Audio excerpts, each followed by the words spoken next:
48 Laws of Power by Robert Greene. And it was handed to me, and I was like, sure, I'll read it. I haven't read anything in a very long time, but NaNoWriMo's coming up, so I have to get back into the mood and reading and getting ideas and all that fun stuff that comes with NaNoWriMo. And for those who don't know, National Novel Writing Month is November. I have a love-hate relationship with NaNoWriMo. We'll get to that a couple weeks from now.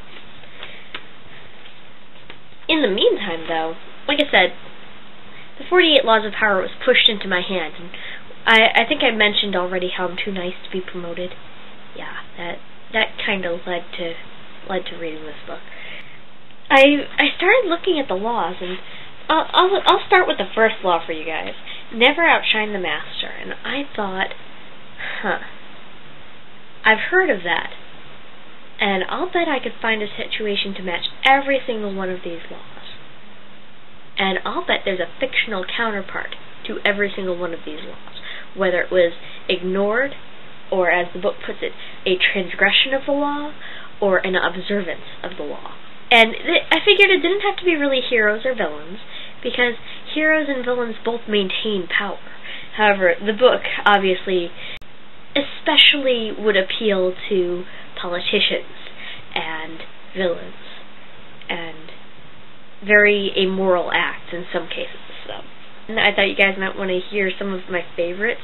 Number 3, conceal your intentions. Moriarty from Sherlock Holmes. I mean, if there is ever a villain who is one step every single time ahead of the hero, it's Moriarty. There is no other that I can think of. Surrender when it's in your best interest. Haku from Samurai Jack. Now, if you've watched Samurai Jack, then you know Haku is the villain who is all-powerful that Jack trumps at every single opportunity. But also, he surrenders all the freaking time and lives to fight another day. That is rule number 22. Run when you need to. Surrender is still an option. Always say less than necessary. Batman. Enough said. Don't offend the wrong person. Number 19. Dr. Horrible from Dr. Horrible's Sing-Along blog. Yeah, if you haven't watched it, go watch it. But if you have watched it, you know who he offended. And I don't mean Captain Hammer. Number 8. Make other people come to you. It's the hostage gambit from any situation. And the one that I consider the most is they grab Lois Lane and Superman comes flying to her. Why?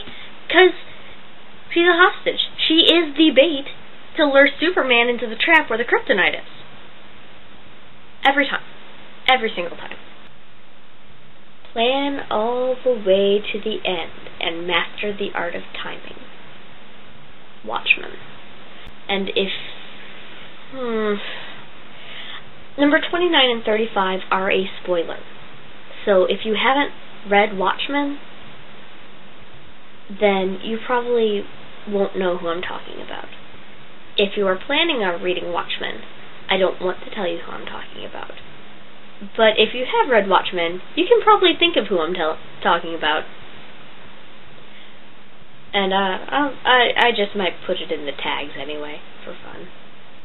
Now, the most interesting one is probably number 48, Assume Formlessness. And I did find a match.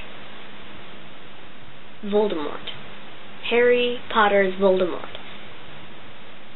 And, I mean, what is more formless than vapor that first appears on the back of the skull of one of your teachers?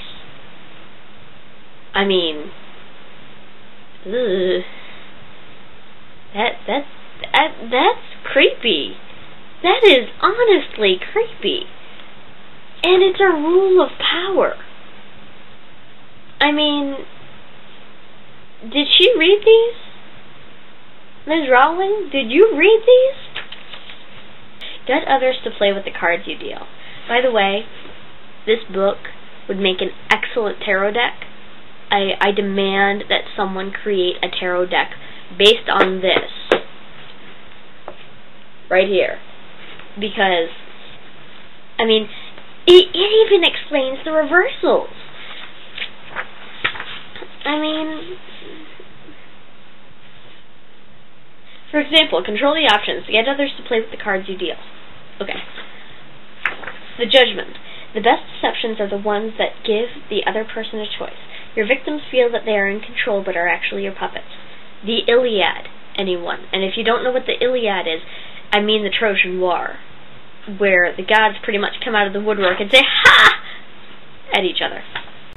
Give people options that come out in your favor, whichever one they choose. Force them to make choices between the lesser of two evils, both of which serve your purpose. On the other hand, by limiting people's options, you sometimes come to limit your own. There are situations in which it is to your advantage to allow your rivals a large degree of freedom. As you watch them operate, you give yourself rich opportunities to spy, gather information, and plan your deceptions. This card could be played, or could be reversed, and someone who enjoys tarot enough to actually read this and play tarot could come away with all sorts of advice. I'm just saying.